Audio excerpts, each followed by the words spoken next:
हाय, आप सभी लोगों का कृष्णा कोचिंग सेंटर के इस मैथ्स मून चैनल में आपका हार्दिक स्वागत है।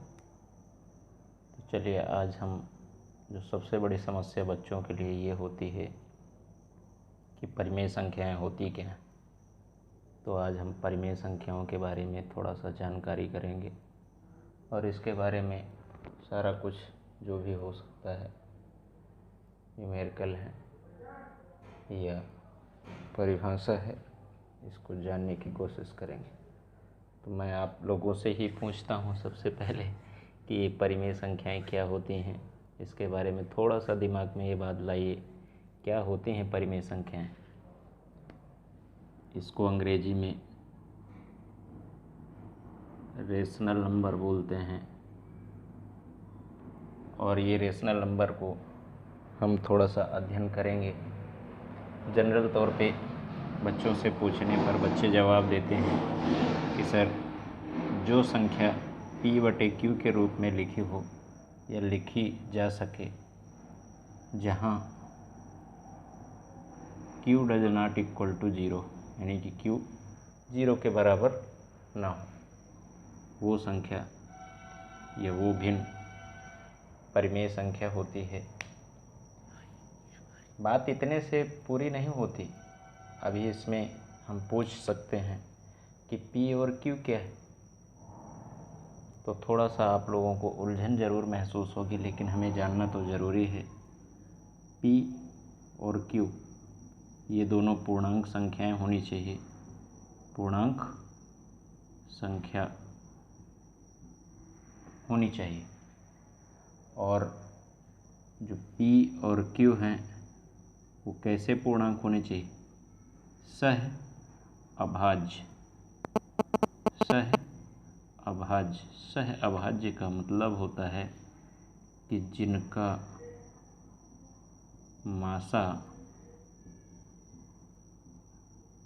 एक हो, जिनका मासा एक हो, अर्थात ये ऐसी परिमेय संख्याएं हैं, यानी कि जिनका कोई भी कोफिशिएंट है तो उसको पहले सॉल्व कर लेंगे। जैसे कि मैं एक संख्या ले लेता हूँ, 2/6 लिखा है, तो ये सह अभाज्य नहीं है। क्यों नहीं है सह अभाज्य? क्योंकि ये 2 और ये 6, इसको हम 2 × 1 लिख सकते हैं और इसको 2 × 3 लिख सकते हैं। तो जैसा कि हमने देखा कि इसमें ऊपर भी 2 है और नीचे भी 2 है, दोनों में 2 अभी काटा जा सकता है, ये दोनों में कॉमन है, इनका मासा क्या है? 2 आ जाएगा, इसलिए ये सह अभाज्य नहीं है। सह अभाज्य बनाने के लिए हमें इनका जो कॉमन है उसको काटना पड़ेगा, इसके बाद ही हम कहीं इसको सह अभाज्य संख्या के रूप में परिवर्तित कर पाएंगे। चलिए ठीक है, हम थोड़ा सा मच्छर लग रहे हैं। 1/3 ये हमारा जो रूप है भिन्न का, ये सह अभाज्य है।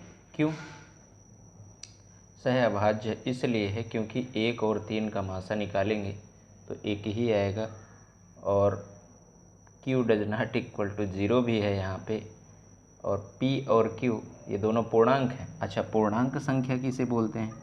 पूर्णांक संख्या, पूर्णांक संख्या, पूर्णांक संख्याएं होती हैं जो 0 हो, 0 के बाद +1 +2 +3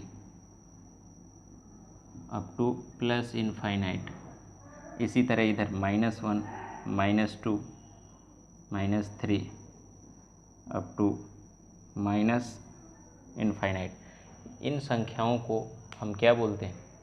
पूर्णांक संख्याएं बोलते हैं। और यही हमारी पूर्णांक संख्याएं जब यहाँ पे होती हैं, देखिए यहाँ पे एक भी यहाँ पूर्णांक संख्या है, 3 भी पूर्णांक संख्या है, ये धन पूर्णांक इसमें है, इसका मतलब ये जो संख्याएं हैं ये पूर्णांक संख्याएं हैं। अतः हाँ, थोड़ा सा ध्यान देने की बात यह है कि 0 तो पूर्णांक संख्या है, लेकिन 0 नीचे नहीं आएगा, ऊपर हो सकता है। इसीलिए ऊपर अगर होगा तो 0 एक परिमेय संख्या होती है, लेकिन जो किसी संख्या के बटे में 0 हो जाएगा तो परिमेय संख्या कभी नहीं हो सकता। तो थोड़ा सा आप जान लीजिए कि परिमेय संख्या हम किसे कहेंगे, जो p/q के रूप में हो या p/q के रूप में लिखी जा सके, ऐसी संख्या को हम परिमेय संख्या बोलेंगे। और जहाँ q यानी कि बराबर नहीं होगा किसके, 0 के, और pq कैसे ये पूर्णांक संख्याएं हैं, और pq कैसे पूर्णांक, ये सह अभाज्य पूर्णांक है। असह अभाज्य किसको बोलते हैं, जिनका मासा 1 होता है। अब पूर्णांक संख्या किसे बोलते हैं, जो 0 के बाद वाली संख्याएं और 0 के पहले वाली संख्याएं और 0 खुद, ये पूर्णांक संख्या होती हैं। तो चलिए मैं एक क्वेश्चन लेता हूँ और उसमें थोड़ा सा आप ट्राई करके बताइए मुझे, कोशिश करिए कि क्या वो परिमेय संख्या है या नहीं।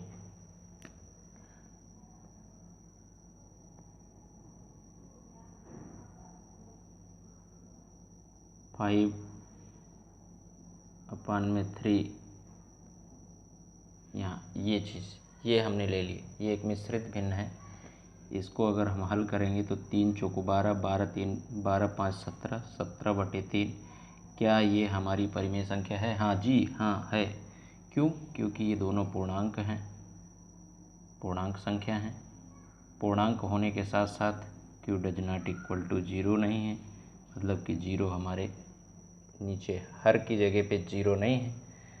और ये दोनों क्या है, सह अभाज्य, यानी कि ऊपर नीचे कुछ भी आपस में कॉमन नहीं है 1 के अलावा, इसलिए ये क्या है, एक परिमेय संख्या है। ये क्या है, परिमेय संख्या है, परिमेय संख्या है।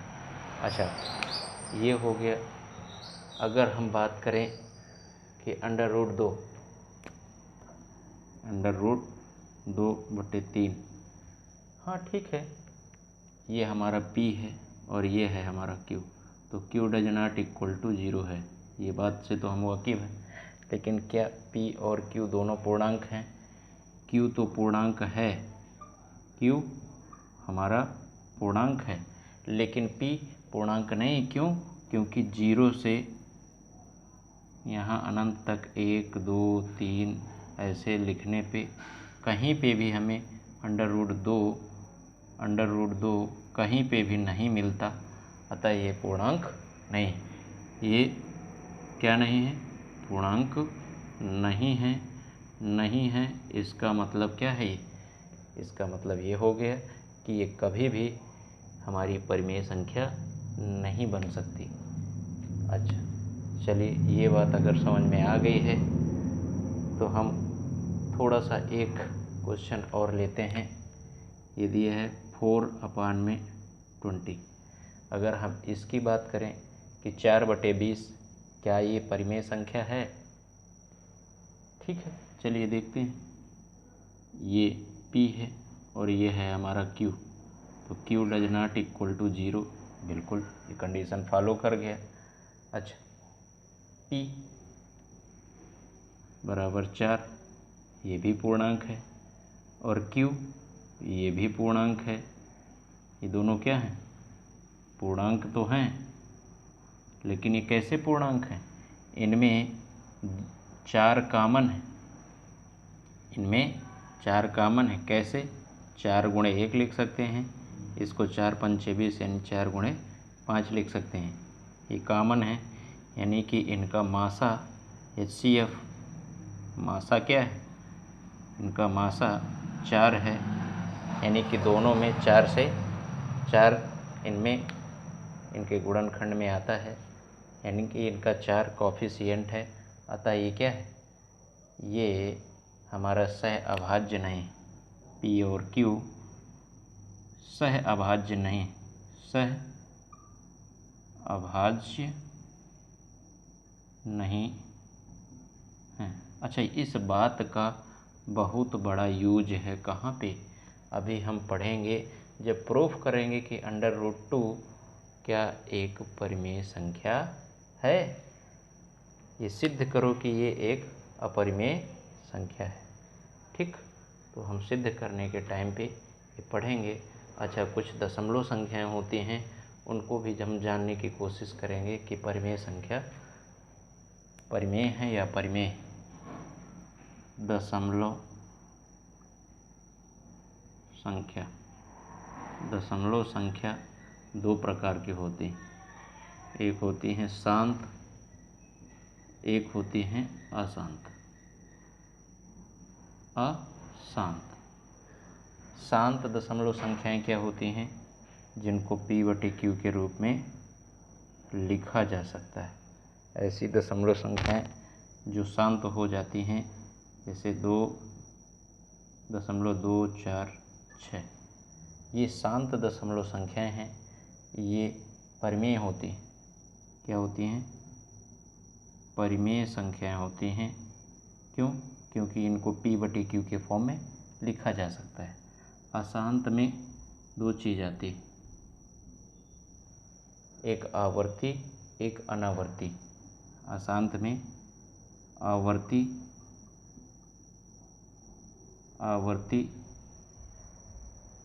अशांत दशमलव संख्या, एक होती है अनावर्ती दशमलव संख्या। आवर्ती का मतलब कि जब दशमलव के बाद 1 2 3 1 2 3 ऐसे ऐसे करके हमारा एक फिक्स हो चुका है कि एक रिपीटिंग वैल्यू आ रही, यानी कि 0.123 के ऊपर हम बार लगा देंगे। ये बार बार आ रहा है, इसलिए इसके ऊपर बार लगा देते हैं। इसको बार बोलते भी हैं। ठीक है, ये जो मैंने लिखा है इसका कोई मतलब नहीं है, फिलहाल इसका मतलब है ये बार बोला जाता है। अच्छा, अनावर्ती में क्या होता है कि इसमें सीरीज एक्सपेंड कर जाती है, जैसे 1 0 1 0 0 1 0 0 0। इसका मतलब ये हो गया कि ये एक ऐसी सीरीज है, ऐसी एक श्रेणी बनने जा रही है जिसको समेटना मुश्किल की बात है। इसको तो हम P/Q के रूप में लिख सकते हैं, और ये परिमेय संख्या होती है, लेकिन ये अपरिमेय होती है। इसको हम परिमित भी नहीं बोलते हैं, ये अपरिमित है। ये अशांत और अनावर्ती दशमलव संख्या, डेसिमल नंबर, ये है हमारा टर्मिनेटिंग डेसिमल, ये है नॉन टर्मिनेटिंग डेसिमल।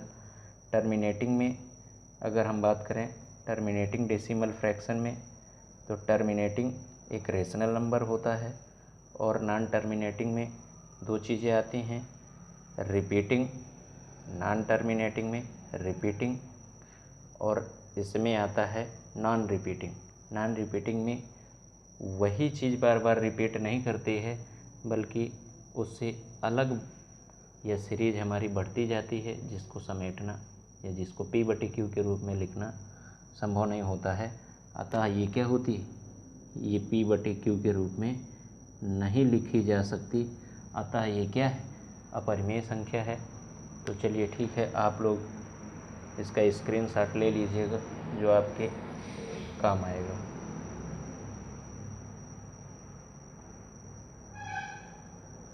तो अभी हमने सीखा दशमलव संख्याओं में कौन परिमेय संख्या होती है और कौन अपरिमेय संख्या होती है।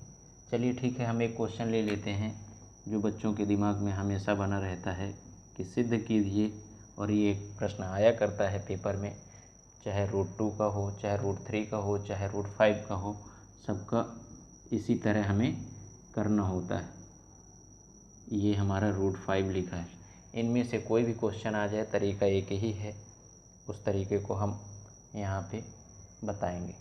चलिए ठीक है, आपको कैसे करना है ये सिद्ध करना है। ये क्वेश्चन आएगा कि √2 सिद्ध कीजिए, यहाँ लिखा रहेगा कि सिद्ध करो कि √2 एक अपरिमेय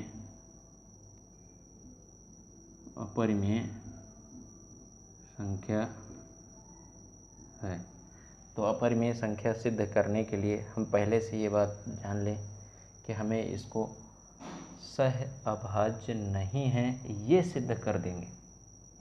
इसमें इसका मासा क्या नहीं, एक नहीं है, यानी कि कोई एक कोफिशिएंट है, एक गुणे में है, यानी कि एक इसका क्या है, गुणज है, अतः ये अपरिमेय संख्या है।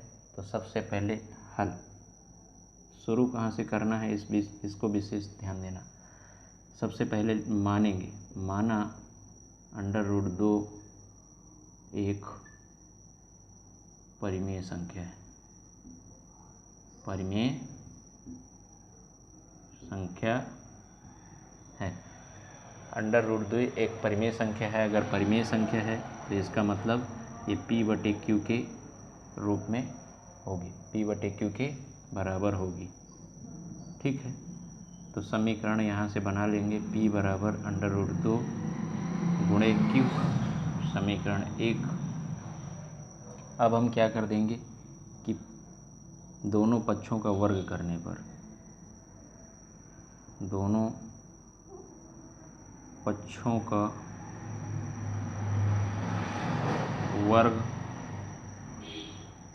करने पर, ठीक है, दोनों पक्षों का वर्ग कर दो तो P² बराबर इसका वर्ग करेंगे √2 का √2 में जब गुणा कराया जाता है तो ये आता है 2, इसको आपको ध्यान रखना पड़ेगा। यहाँ आ गया 2, और Q का स्क्वायर करेंगे तो आ जाएगा Q²। यहाँ से हमें Q² का मान पता कर लेना है, यानी कि चाहे ऐसे लिख लो और चाहे भैया इसको 2 को इधर ले आओ, तो P²/2 आ गया बराबर Q²। इसका मतलब ये हो गया कि P² हमारा किससे विभाजित है, यहाँ से हमें पता चला कि P² 2 से विभाजित है, अतः P भी क्या होगा, P भी 2 से विभाजित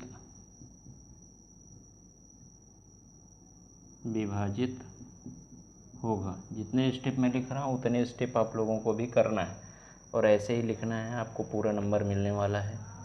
ज़्यादा आपको इसमें खुरापात नहीं करनी है। ठीक है, यहाँ से हमने ये सिद्ध कर दिया कि जो ये Q² है ये कुछ ऐसा मान आ रहा है जो P² में 2 का भाग देने के बाद आ रहा है। इसका मतलब ये P² 2 से विभाजित है। अगर ये P² 2 से विभाजित है तो इसका मतलब P भी 2 से विभाजित होगा। इसको समझने के लिए जैसे हम कह दें कि 4 का स्क्वायर ये 8 से विभाजित है, तो इसका मतलब 4 का स्क्वायर हमारा अगर 2 से विभाजित है तो ये 4 भी हमारा 2 से विभाजित होगा। 4 का स्क्वायर यानी कि 16 2 से विभाजित है, तो इसका मतलब ये 4 भी हमारा 2 से विभाजित होगा। ये देखो, ये चीज़ कंडीशन यहाँ पे समझने की कोशिश करना, तो इसका मतलब समझ में आ जाएगा जो मैंने लिखा है। ठीक है, तो चलो देखो इधर, तो P² हमारा किससे विभाजित है, 2 से, अतः P भी 2 से विभाजित होगा। अब हम इसको समीकरण 2 मान लो। अच्छा मान लो, क्या दिक्कत है। अब हम यहाँ पे एक चीज़ और देखेंगे कि अगर हमारा P 2 से विभाजित है, इसका मतलब P कुछ ऐसा है कि P को 2 गुणे में इसके गुणनखंड करेंगे P के, तो 2 और गुणे में कुछ भी संख्या आएगी उसको हम मान लेते हैं कि A आ रहा है। चलो ठीक है, अब ये चीज़ हम उठा के कहाँ रखेंगे, यहाँ रख देंगे। P बराबर 2A समीकरण 2 में रखने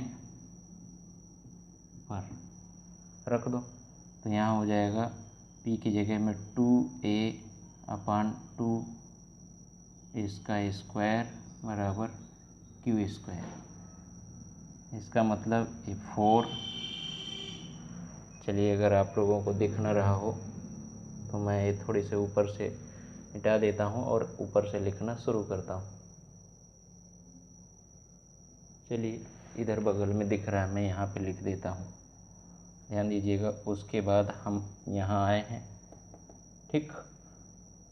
तो अब इसको खोलेंगे तो 4a² बराबर q²।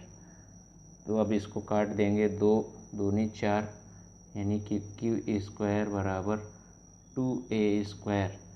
तो यहाँ से a² बराबर निकालेंगे, क्या निकालेंगे, a² बराबर, तो यहाँ q² / 2। अब हमें यहाँ पे भी एक बात समझ में आ गई कि अगर q² 2 से विभाजित है तभी तो ये a² कुछ ऐसी संख्या आई है। तो यहाँ लिख देंगे q² किससे, 2 से विभाजित है, विभाजित है, अतः क्या, q भी 2 से विभाजित होगा। और हमने ये चीज़ प्रूफ कर दिया कि P और Q दोनों क्या हैं, यानी कि Q भी हमारा क्या है, कुछ ऐसा है कि Q 2 × B इस तरह के कुछ फॉर्मेट में हैं, और P और Q में दोनों का मासा, P और Q का मासा अगर हम निकालेंगे तो क्या आ गया, 2 होगा। अतः हमने ये बात सिद्ध कर दी कि पी क्यू क्या है, सह अभाज्य नहीं, पी क्यू सह अभाज्य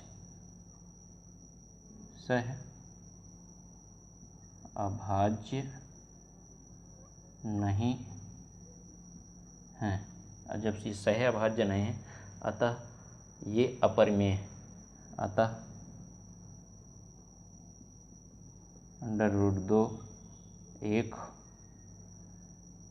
अपरिमेय संख्या है, अपरिमेय